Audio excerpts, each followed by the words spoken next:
दोस्तों, मैं हूं आपका अपना बोनी वर्मा और आप देख रहे हैं आपका पसंदीदा चैनल डरावनी दास्तान। हर रात की तरह आज भी मैं आपके लिए लेकर आया हूं एक ऐसी खौफनाक दास्तान जिसे सुनकर आपकी रूह कांप जाएगी। ये कहानी हमें भेजी है दीपक नाम के एक शख्स ने।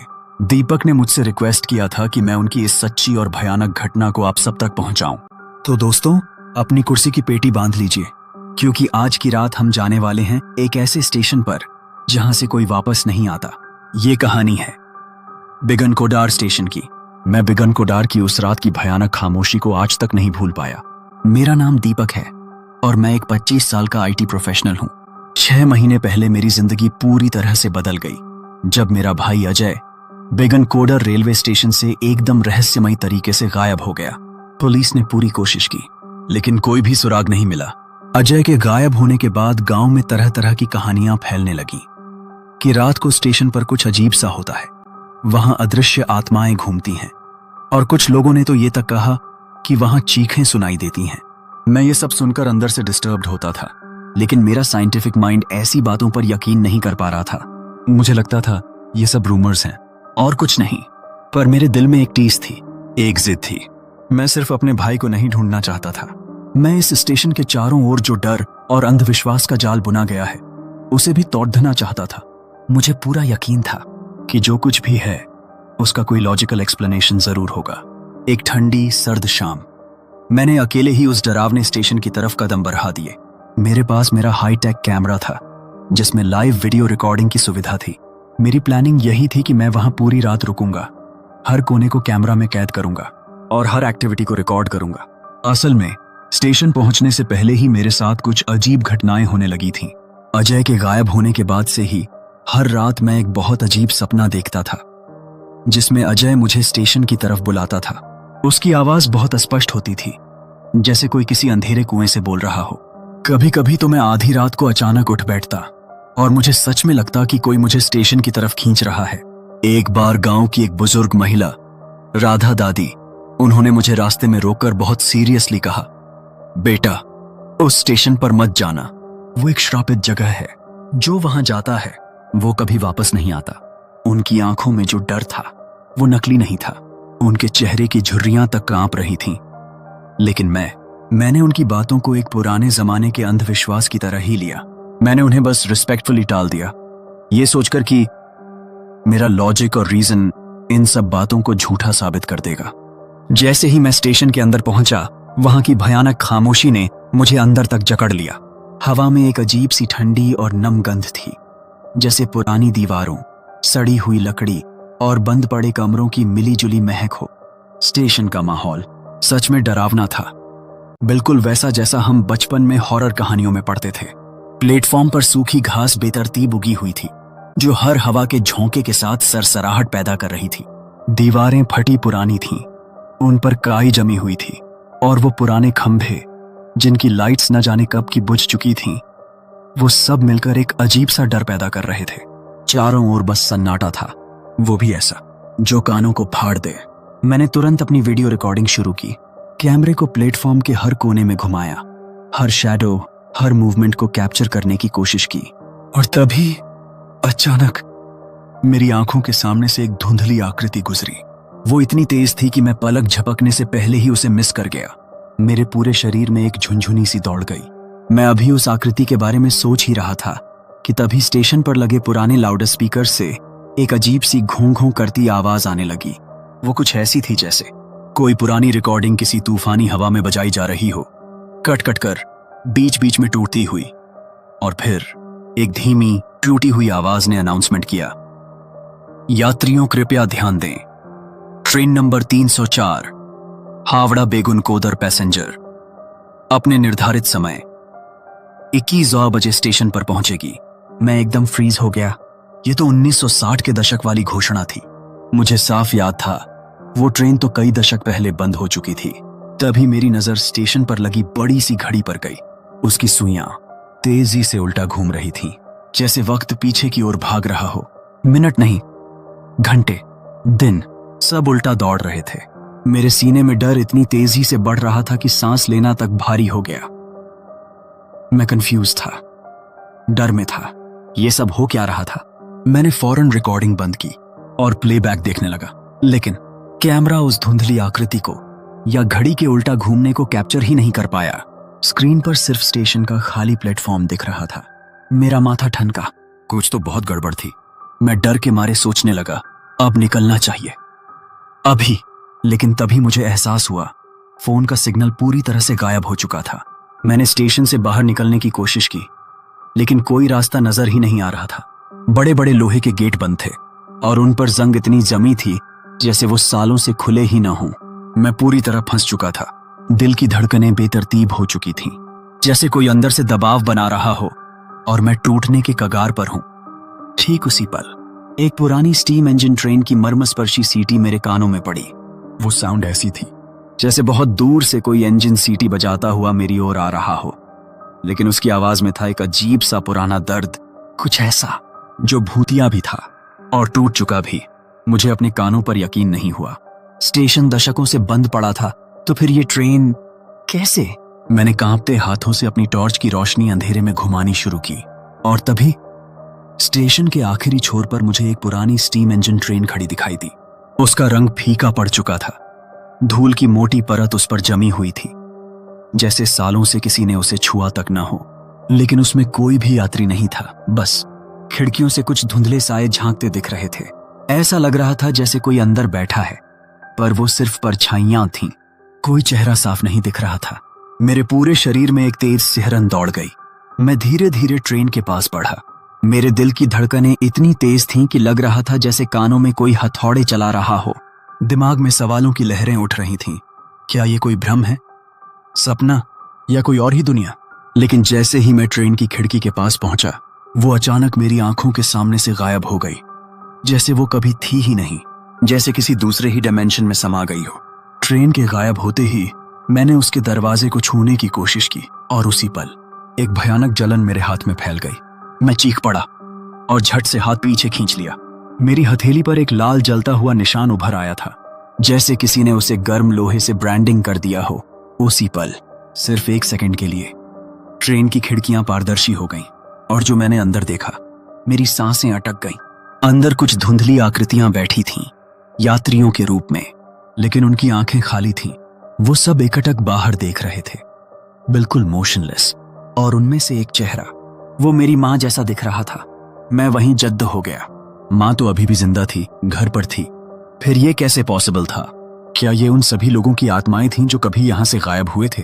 अगले ही पल ट्रेन पूरी तरह अदृश्य हो गई। बस एक ठंडी हवा का झोंका और एक अजीब सी सड़ी हुई गंध पीछे छूट गई। मैं घबराकर पीछे हटने लगा, लेकिन उसी वक्त ट्रेन की सीटी दोबारा सुनाई दी। लेकिन ये आवाज कट होती जा रही थी, रुक रुक कर टूटती हुई, जैसे कोई भूलती हुई मेमोरी।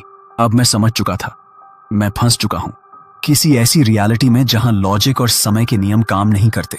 ये वो जगह थी जहां तर्क का कोई मोल नहीं था। मैं भागकर स्टेशन के एक पुराने धूल भरे कमरे में घुस गया। कमरे की दीवारें टूटी हुई थीं, हर कोना मकड़ी के जालों से भरा पड़ा था। लेकिन यहां भी कमरे के एक कोने में एक पुरानी धुंधली सी तस्वीर टंगी हुई थी।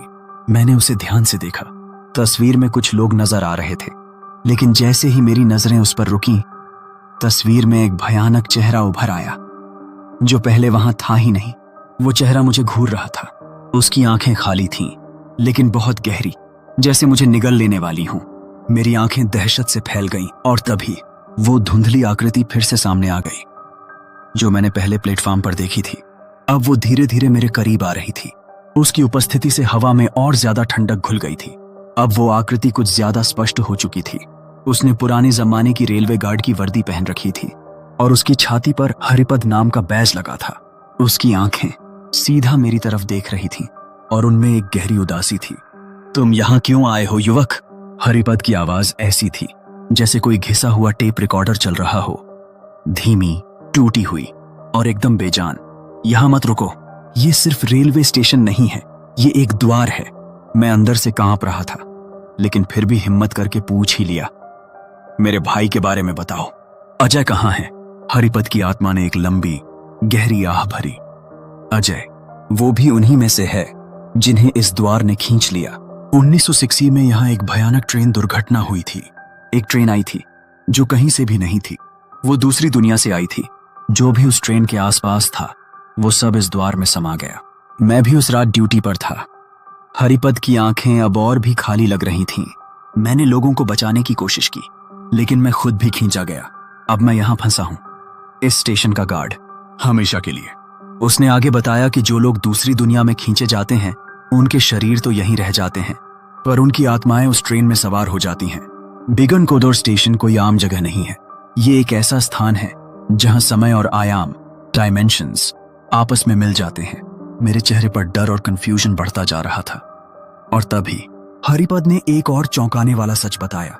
जो लोग यहाँ गायब होते हैं वो सिर्फ कोई रैंडम लोग नहीं होते, वो खास होते हैं।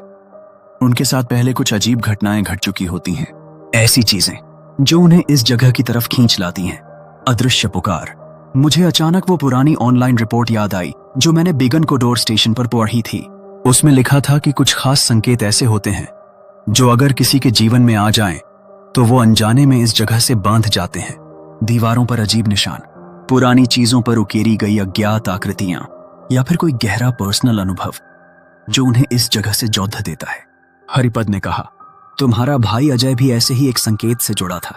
उसने जाने से पहले एक गुप्त प्रतीक वाला टैटू बनवाया था अपनी कलाई पर। वो प्रतीक उसे बुला रहा था। और अब तुम भी यहां आ चुके हो, क्योंकि तुम भी किसी ऐसे ही संकेत से बंधे हो। मेरे दिमाग में जैसे सारी पीसेस जुड़ने लगी। ये सिर्फ मेरे भाई की तलाश नहीं थी, ये एक ऐसी सच्चाई की तरफ मेरा सफर था जो कहीं ज्यादा खतरनाक थी, जिसका कनेक्शन इन अदृश्य और घातक संकेतों से था। ये एक जाल था और मैं उसमें पूरी तरह फंस चुका था। लेकिन मैंने हार नहीं मानी। मैंने हिम्मत जुटाई और वापस भागा उस स्टेशन के अंधेरे मुख्य कमरे की ओर, जहां मैंने पहले अजय की परछाई देखी थी। हरिपद की आत्मा भी पीछे पीछे चली आ रही थी। उसे ढूंढने की कोशिश मत करो दीपक, तुम भी फंस जाओगे। लेकिन जैसे ही मैं उस कमरे में पहुंचा, मेरे भाई अजय की धुंधली छाया मेरे सामने फिर से उभरी। वो मुझे देख रहा था। उसकी आंखों में उदासी और खालीपन था, लेकिन साथ ही कुछ ऐसा भी जो मुझे बता रहा था कि वो अजय ही है। मैं धीरे धीरे उसकी ओर बढ़ा। दिल उम्मीद और डर के बीच झूल रहा था। क्या मैं उसे बचा सकता हूं? लेकिन तभी मैंने महसूस किया कुछ और आकृतियां मेरे चारों ओर खड़ी थीं। उनके चेहरे परेशान थे, अजीब और ऑलमोस्ट निर्जीव। वो भी अजय की तरह ही धुंधले और पारदर्शी थे, जैसे इस दुनिया के हिस्से ही न हो। उनकी आंखें भी खाली थीं, जैसे किसी ने उनकी आत्मा छीन ली हो।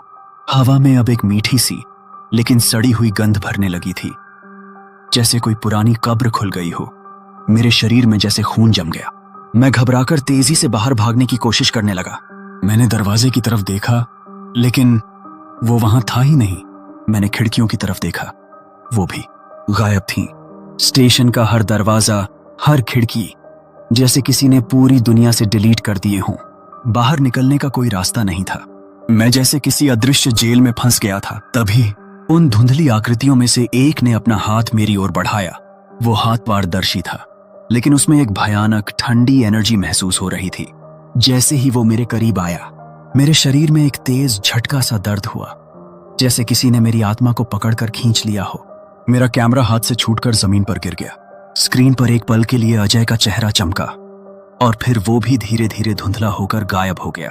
उसी वक्त मेरी नजर उस टूटी हुई दीवार पर पड़ी जो उस कमरे में थी। वहां से एक ठंडी काली हवा आ रही थी, जैसे किसी एंशिएंट सुरंग का गेट खुल रहा हो। मेरे मन में बस एक ही ख्याल था, शायद यही रास्ता है बाहर निकलने का।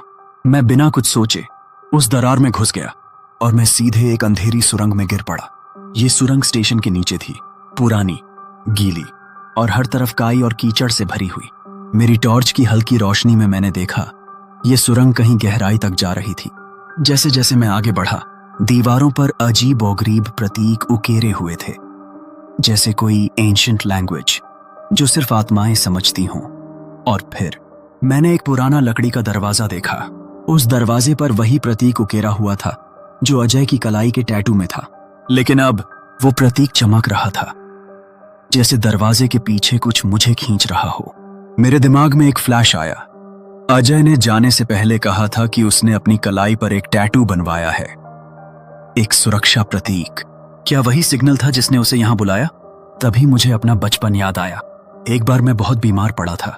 डॉक्टरों ने उम्मीद छोड़ दी थी, तब एक बूढ़ी औरत ने मुझे एक अजीब सा ताबीज दिया था जिसमें एक छोटा सा अनजाना प्रतीक बना हुआ था। क्या वो वही प्रतीक था? क्या मैं तब से ही अननोइंगली इस जाल की ओर खिंच रहा था? क्या मैं अपने ही सफर में किसी दूसरी दुनिया के नियमों का हिस्सा बन चुका था? मेरा दिमाग तेजी से घूम रहा था, लेकिन शरीर अब जवाब नहीं दे रहा था। और फिर वो सारी धुंधली आकृतियां मेरे चारों ओर एक साथ आ गईं। उनकी फुसफुसाहटें अब बदल चुकी थीं, एक भयानक कोरस में, जैसे सैकड़ों लोग एक साथ रो रहे हों या हंस रहे हों। मेरे शरीर का हर अणु जैसे अपनी जगह से खिसकने लगा। मुझे लगा मैं पिघल रहा हूं, हवा में घुल रहा हूं, एक साया बन रहा हूं। मेरी आंखों के सामने अंधेरा छाने लगा और उसी अंधेरे में हरिपद की आत्मा मेरे सामने आ गई। उसकी आंखों में एक अजीब सी चमक थी। उसने कहा, तुम्हें एक मौका मिलेगा दीपक। ये द्वार एक आत्मा के बदले दूसरी आत्मा को छोड़ता है। तुम अजय को वापस भेज सकते हो, लेकिन तुम्हें उसकी जगह लेनी होगी, या फिर तुम दोनों यहीं रहोगे हमेशा के लिए। मेरे सामने अब एक भयानक चुनाव था, अपने भाई को बचाना या खुद को बचाना। मैंने एक पल भी नहीं सोचा। जो थोड़ी सी जान बची थी उसे समेटा और चिल्लाकर कहा, मुझे रख लो, लेकिन मेरे भाई को छोड़ दो। जैसे ही मैंने वो शब्द कहे, दरवाजे पर बना प्रतीक तेजी से चमकने लगा। अजय की धुंधली परछाई मेरे सामने उभरी। उसकी आंखों में एक पल के लिए पहचान की चमक थी, फिर एक तेज रोशनी हुई और अजय उस दरवाजे से बाहर निकल गया। वो हवा में विलीन हो गया। मुझे यकीन था वो अब सुरक्षित है, पर अब मेरी बारी थी। मेरे शरीर में तेज खिंचाव महसूस हुआ, जैसे कोई अदृश्य ताकत मुझे भी उसी दरवाजे में खींच रही हो। चारों तरफ फिर वही धुंधली आकृतियां, वही भयानक ट्रेन की आवाजें। मेरे कानों में एक भीषण ध्वनि विस्फोट हुआ और मेरी स्मृति धुंधली होने लगी। फिर एकदम से सन्नाटा। जब मेरी आंखें खुली, मैं एक अजनबी जगह पर पड़ा था। किचन टाइल्स की तरह ठंडी जमीन, आसपास कुछ लोग खड़े थे। उनमें से एक डॉक्टर था। आप होश में आ गए हैं, शुक्र है। मैं बेगुन कोदर स्टेशन से कई किलोमीटर दूर एक छोटे से सरकारी हॉस्पिटल के बेड पर था। पुलिस ने मुझे बेहोशी की हालत में स्टेशन के पास एक खेत में पाया था। मुझे नहीं पता मैं वहां कैसे पहुंचा या मैंने वापसी कैसे की, पर मेरा कैमरा अब भी मेरे बैग में था, हाफ बर्न, डैमेज, लेकिन एसडी कार्ड सलामत था। और उस कार्ड में वो सब रिकॉर्ड था जो मैंने बेगुन कोदर स्टेशन में देखा था। मेरी हकीकत पर कोई यकीन नहीं कर रहा था। लोग कहते हैं शायद हेलुसिनेशन था, पर मैं जानता हूं मैं वहां था।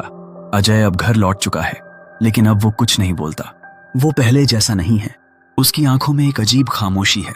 और सबसे डरावनी बात, अजय की कलाई से वो टैटू गायब हो चुका है और मेरी कलाई पर अब वही निशान है। तो दोस्तों, दीपक की ये कहानी क्या सच में खत्म हो गई है या ये सिर्फ एक शुरुआत है? आप क्या सोचते हैं? कमेंट्स में जरूर बताइए। अगर ये कहानी आपको सच में रहस्यमयी और डरावनी लगी हो तो इस वीडियो को लाइक करें, अपने दोस्तों के साथ शेयर करें और डरावनी दास्तान चैनल को सब्सक्राइब करना मत भूलें। मैं फिर मिलूंगा आपसे एक नई, सच्ची और खौफनाक दास्तान के साथ। तब तक अपना ख्याल रखिए और रात को कलाई पर कोई अजीब निशान दिखे तो समझ जाइए कहीं ये कोई बुलावा तो नहीं। गुड बाय दोस्तों।